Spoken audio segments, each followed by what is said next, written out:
आज हम chapter number 2 के साथ हाज़िर हुए। एक न्यू चैप्टर पेज नंबर 24 है और चैप्टर का नाम है सॉल्विंग अ बायोलॉजिकल प्रॉब्लम। ठीक है, तो चैप्टर के नाम से ही ज़ाहिर होता है कि हम जितने भी बायोलॉजिकल प्रॉब्लम्स हैं उसको सॉल्व करेंगे। लेक्चर नंबर 12 है, टॉपिक 2.1 है बुक में। और बायोलॉजिकल मेथड से पहले हम आते हैं साइंस की तरफ। पहले तो हम साइंस पढ़ते हैं भाई, साइंस है क्या। ठीक है, the study of physical and natural world using theoretical models and data from experiment and observation. कहाँ से लेती है भाई डेटा? एक्सपेरिमेंट से और ऑब्जर्वेशन से। ठीक है, सो बाय यूजिंग साइंटिफिक मेथड, जो हम लोग आगे पढ़ेंगे साइंटिफिक मेथड के बारे में। Scientist find out the cause and effect of physical and natural relationships of the world. ठीक है, कि फिजिकल मतलब फिजिकली और नेचुरली रिलेशनशिप क्या है वर्ल्ड का, ठीक है, आपस में। Due to science we solve many problems around us. Science की वजह से ही हमने बहुत सारे जो है वो प्रॉब्लम्स को सॉल्व किए हैं। So the scientific method in which biological problems are solve is term as the biological method. इनमें से एक बहुत बड़ा जो इशू है या जो वो कहते हैं हम लोग सॉल्व करते हैं वो बायोलॉजिकल मेथड है। बायोलॉजिकल मेथड के थ्रू हम लोग क्या करते हैं कि बहुत सारे सॉल्यूशंस है साइंस के या आप कहते हैं बायो के, जो हम लोग सॉल्व करते हैं। अब हम आते हैं बायोलॉजिकल प्रॉब्लम की तरफ। यहाँ पे लिखा हुआ है कि any problem in the body of living organisms is called biological problem. कौन सा प्रॉब्लम भाई? जो लिविंग के बॉडी ऑर्गेनिजम्स जो होते हैं, डिजीज़ ही होता है ना, बीमारी जिसे हम कहते हैं कि कोई भी डिजीज़, कोई भी बीमारी जो कि लिविंग ऑर्गेनिजम्स के बॉडी में हो तो उसे हम क्या कहते हैं? Biological problem. जैसे कि हमारे बॉडी में वायरल इन्फेक्शन हो जाते हैं, बैक्टीरियल इन्फेक्शन हो जाते हैं, वायरल जैसे कि वायरस का हुआ था कोविड-19 का जो अभी इशू आया था। ठीक है, तो वो भी एक बायोलॉजिकल प्रॉब्लम है और उसको कैसे सॉल्व किया गया था, तो वो जो है हम सारा इन स्टेप्स में समझेंगे बायोलॉजिकल प्रॉब्लम्स के। ठीक है, हम आते हैं स्टेप्स की तरफ। देखो, किसी भी चीज़ को करने के लिए सबसे पहले उसके स्टेप्स ज़रूरी थे। फॉर एग्जांपल अगर आप मैट्रिक के स्टूडेंट हैं और या 9th के स्टूडेंट हैं, अगर आप 9th तक आएँ तो आप एक स्टेप से आए होंगे, क्लास 1 2 3 4 5 से होते हुए क्लास 9th में आए होंगे, एक स्टेप वाइज आप चलते गए होंगे। इसी तरह साइंटिफिक जो मेथड है वो भी एक स्टेप के थ्रू ही होता है। To solve a biological problem scientist use the following steps. ठीक है, अब कोई भी बायोलॉजिकल प्रॉब्लम को सॉल्व करने के लिए साइंटिस्ट जो है वो कुछ स्टेप्स यूज़ करते हैं जो कि नीचे गिवन है। ठीक है, उसमें सबसे पहले रिकग्नाइजेशन ऑफ बायोलॉजिकल प्रॉब्लम। ठीक है, रिकग्नाइजेशन कहते हैं पहचान को। ठीक है, किसकी पहचान को? बायोलॉजिकल प्रॉब्लम की पहचान हम करेंगे। ठीक है, it begins with the formulation of a question related to a problem. ठीक है, मतलब कि एग्जाम्पल इन्होंने दी, what is the risk factor of lungs cancer. ठीक है, मतलब कि लंग्स कैंसर कैसे हो सकता है या उनको कौन से ख़तरे हो सकते हैं। रिस्क कहते हैं ख़तरे को, फैक्टर्स। ठीक है, उसके अवामिल। ठीक है, सो पहले तो फॉर्मुलेशन हम ये कहते हैं कि अगर बायोलॉजिकल प्रॉब्लम को स्टार्ट करना है तो फर्स्ट ऑफ ऑल हमारे जहन में आते कोई भी हम मसला सॉल्व करते हैं तो उसके लिए एक ऐसा क्वेश्चन ज़रूरी होता है कि जैसे इन्होंने कहा कि लंग्स कैंसर भाई किस तरह ख़तरे क्या वो हो सकता है, वामिल हो मतलब कैसे ख़तरा बन सकता है, या लंग्स कैंसर कैसे होता है। ठीक है, ये हमारा क्वेश्चन है। या कोविड भाई कैसे आया, कैसे फैला, उसकी शेप क्या है, उसकी स्ट्रक्चर क्या है, वो क्या नुकसानात दे सकता है, ये हमारे जहन में वो क्या हो जाते हैं, सवालात पैदा हो। अब आते हैं सेकेंड नंबर पे, observation and previous research. Observation कहते हैं मुशाहिदा करना। ठीक है, अब देखो हमारे पास एक सवाल आ गया, ठीक है, कि कोविड का कह दो या लंग्स कैंसर का कह दो, हमारे जहन में सवाल आ गया कि भाई कोविड कैसे आया। अब कोविड कैसे आया ये हमारे जहन में सवाल बना है, रिकग्नाइजेशन हो गई है, तो अब हम करेंगे, पहचान हो गई कि भाई ये रिकग्नाइजेशन कहते हैं पहचान को कि ये वायरस है। ठीक है, अब वायरस की पहचान होगी, अब हम उस पर काम करते हैं। तो उसके लिए हम क्या करते हैं? ऑब्जर्वेशन करते हैं या प्रीवियस रिसर्च प्रीवियस रिसर्च में क्या होता है भाई, after recognisation the biological problem the biologist makes observation with can help him finding a solution. ठीक है, सबसे पहले वो क्या फाइंड करते हैं, जो बायोलॉजिकल प्रॉब्लम है उसकी मतलब ऑब्जर्वेशन, वो ऑब्जर्वेशन करते हैं, उस ऑब्जर्वेशन से उनको थोड़ी सी हेल्प मिल जाती है। ठीक है, मतलब ये प्रीवियस रिसर्च को देखते हैं। अच्छा, कोविड पे पहले रिसर्च हुआ है, तो ये कोविड कहाँ से आता है, कैसे आता है, वो हम देखेंगे, उसके बाद हम उस पर न्यू रिसर्च करेंगे। ठीक है, so he also recalls old observation. ठीक है, ओल्ड ऑब्जर्वेशन की तरफ वो जाएंगे। And also studies previous research on the same problem. अब ये कि कोविड पे अगर सवाल उठाए, कोविड पे हम कर रहे हैं, तो फिर सब हम कोविड पे ही करेंगे, ना कि बैक्टीरिया की तरफ जाएंगे। एक ही चीज़ को प्रॉब्लम, एक ही सेम प्रॉब्लम को पकड़ेंगे। Observation are made with the 5 senses. ठीक है, ऑब्जर्वेशन का हमें कैसे पता चल जाता है, 5 senses, vision, hearing, smell, taste and touch. ठीक है, सबसे पहले विजन होना चाहिए उसका। ठीक है, देख मतलब हम किस नज़रिए से, किस तरह से उसको देखते हैं, क्या विजन है हमारा। ठीक है, देखना। हियरिंग, सुनना, स्मेल करना, उसको स्मेल, उसको टेस्ट करना, टच, कोई भी इनमें 5 सेंसेस में कोई भी यूज़ हो सकते हैं। यह कह दें कि सारे के सारे यूज़ हो सकते हैं। पेज नंबर 25 पे हम लोग आए हैं। ठीक है, और वही हमारा ऑब्जर्वेशन एंड रिसर्च का सेकंड स्टेप चल रहा है प्रीवियस रिसर्च का। ठीक है, observation can help a person in finding a solution. ठीक है, ये मतलब कि हमें सोल्यूशन को फाइंड करने में क्या करती है, हेल्प करती है। In this we collect a data from the an object by some tools like microscope. ठीक है, अब कोविड है तो भाई माइक्रोस्कोप में ही एक वायरस को देखा जा सकता है, तो वो कोविड मतलब के वायरस तो दिखाई नहीं देता, तो हम लोग क्या करेंगे, उसी डेटा के थ्रू। ठीक है, टूल्स के थ्रू। ठीक है, टूल्स के थ्रू हम उसे, कौन से टूल्स के थ्रू, माइक्रोस्कोप के थ्रू। Observations are of 2 types, qualitative और क्वांटिटेटिव। क्वांटिटेटिव बड़ा ऑथेंटिक होता है, बड़ा मतलब मजबूती है इसमें, इस क्वांटिटेटिव में। क्यों, क्वांटिटेटिव जो ऑब्जर्वेशन है वो आपको चीज़ बहुत एक्यूरेट करके बताती है। क्यों, क्योंकि ये मेजरेबल है, हम रिकॉर्ड कर सकते हैं इनको नंबर्स में। ठीक है, अब इन दोनों का मतलब डिफरेंस पढ़ते हैं और इनको देखते भी हैं। ठीक है, क्वांटिटेटिव ऑब्जर्वेशन और qualitative observation deals with number, मतलब 100 केसेस है, 200 है, 300 कैन बी मैयर्ड, हम उसको मैयर्ड कर सकते हैं कि भाई इस लेवल का मतलब उसकी मेजरमेंट कर सकते हैं।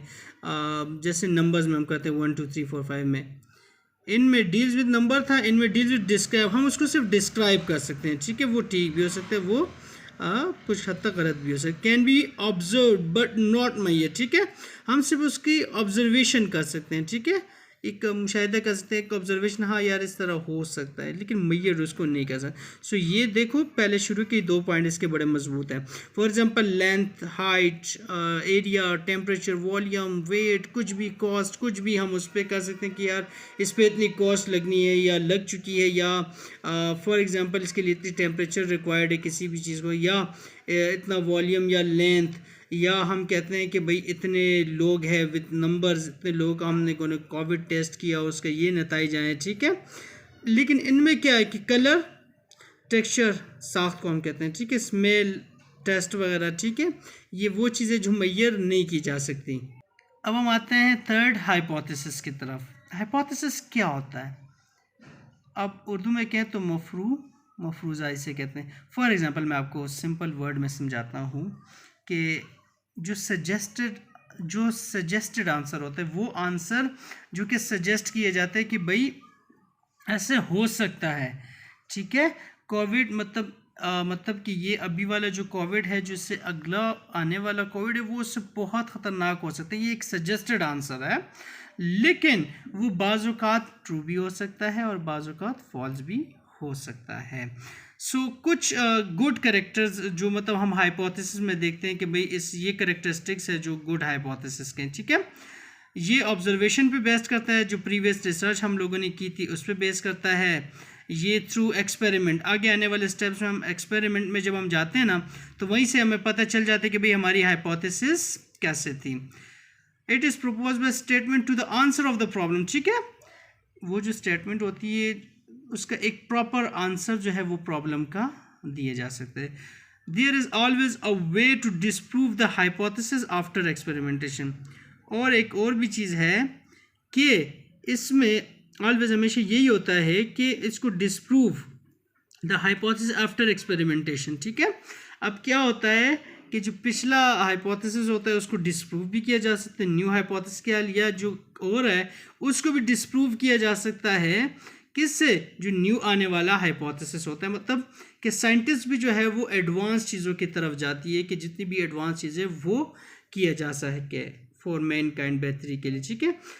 इसको एक्सप्लेन करता हूँ थोड़ा सा आप लोगों के लिए ईजी हो कि for a single problem biologist में make more than one hypothesis. जैसे इस पॉइंट में लिखा हुआ था कि इसको always a way to disprove, ठीक है। कुछ ऐसा मतलब क्या तरीके भी हो सकते जिनको डिसप्रूव किया जाए, नहीं भाई ये गलत है, हाइपोथेसिस गलत है, जो ऑब्जर्वेशन की उसके थ्रू ये हाइपोथेसिस गलत है, तो और ऑब्जर्वेशन करते हैं, फिर दोबारा प्रीवियस रिसर्च को देखते हैं, देन फिर हाइपोथेसिस निकालते हैं। अगर वो ठीक है तो उसको रहने देते हैं।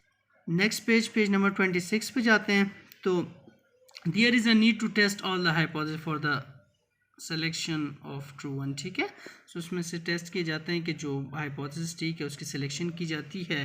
वो टेस्ट कैसे मतलब हम कैसे कर सकते हैं टेस्टिंग उसकी, एक्सपेरिमेंट के थ्रू। नेक्स्ट आने वाले इंशाल्लाह रिडक्शन के बाद हम लोग एक्सपेरिमेंट पढ़ेंगे, उसमें मैं आपको बता दूंगा।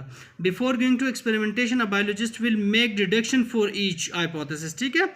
एक्सपेरिमेंट से जाने से पहले साइंटिस्ट क्या करते हैं, डिडक्शन की तरफ जाते हैं ताकि भाई आगे वाले स्टेप्स जो है वो गलत ना हो, ठीक है। डिडक्शन में क्या होता है कि जो logical consequences of hypothesis called deduction, ठीक है।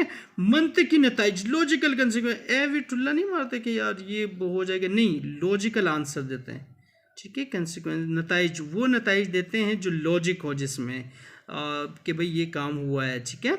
So for making deductions, biologist takes the hypothesis true and draws out the expected result, which is called the deductions, ठीक है। सो वो क्या करते हैं कि जो हाइपोथेसिस है उसको क्या करते हैं, एक्सपेक्टेड रिजल्ट पे लाते हैं, ठीक है। सो डिडक्शन का दूसरा पॉइंट देखते हैं कि involves the use of if and then. ये डिडक्शन में ये चीज़ आपको मिलेगी कि इसमें इफ और देन का बड़ा यूज़ होगा।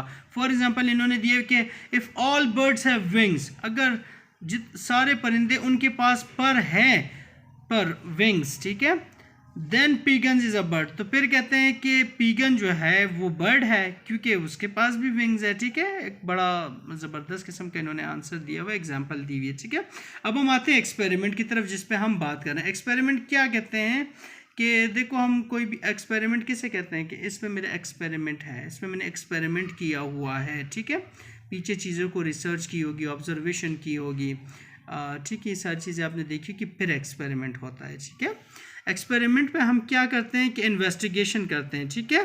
कंडक्टिंग इन्वेस्टिगेशन को मतलब जिसने भी इन्वेस्टिगेशन हुई, डिडक्शन की, ऑब्जर्वेशन की, ठीक है, और प्रीवियस रिसर्च की, तो उसकी हम लोग क्या करते हैं कि जो भी प्रॉब्लम हम लोगों ने पहचाना था, रिकग्नाइजेशन की थी, उसकी फिर हम लोग उस बेस पे कंडक्टिंग इन्वेस्टिगेशन उसी को कहते हैं, उसी के बेस पे हम लोग क्या करते हैं, एक्सपेरिमेंट करते हैं।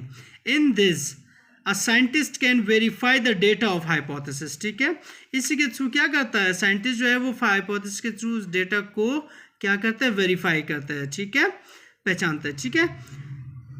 It is the most important step of biological method. Explanation की तरफ जाते हैं।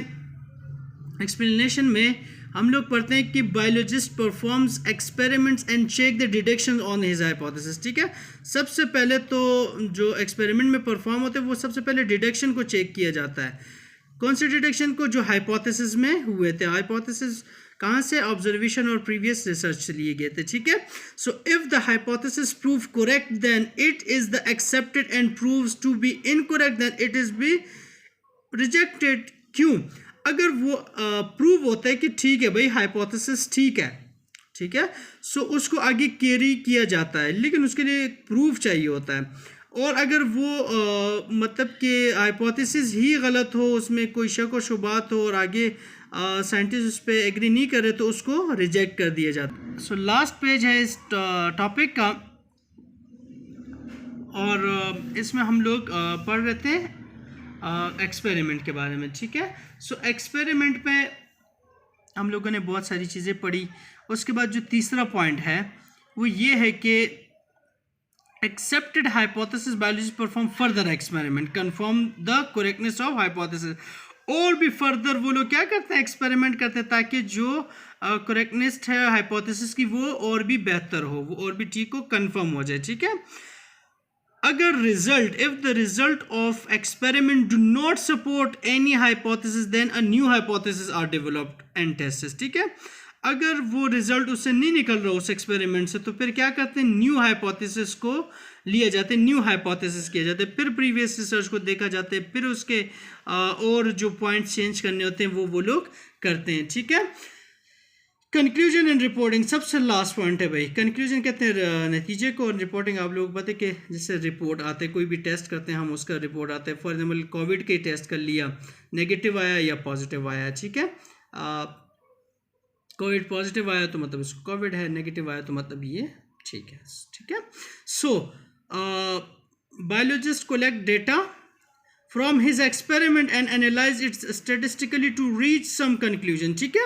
अब क्या करते हैं वो अपने ही एक्सपेरिमेंट के थ्रू क्या करते हैं, एनालाइज करते हैं स्टेटिस्टिकल मैथमेटिकली, उसमें ये एक वो निकालते हैं ताकि वो कंक्लूजन की नतीजे की तरफ निकल सके, ठीक है।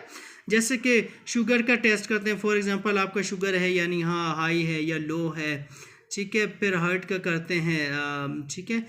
इसी तरह ब्लड प्रेशर का करते हैं, डायस्टोल सिस्टोल का ब्लड प्रेशर ऊपर वाले कैसे, नीचे वाला हाई है या लो है, ठीक है। सो इसी तरह ये लोग एक मेजरमेंट करते हैं, एक्सपेरिमेंट करते हैं। इस तरह कोविड के मैंने आपको एग्जांपल दी, ठीक है। Then he published his conclusion in the form of research articles in the scientific journals and books, ठीक है। अगर हाइपोथेसिस भी ठीक आता है, आपका एक्सपेरिमेंट भी हो गया जनाब, अब आपने कंक्लूजन नतीजा भी आपने निकाल दिया, तो फिर आप उसको क्या करते हैं, बायोलॉजिस्ट पब्लिश करते हैं, ठीक है।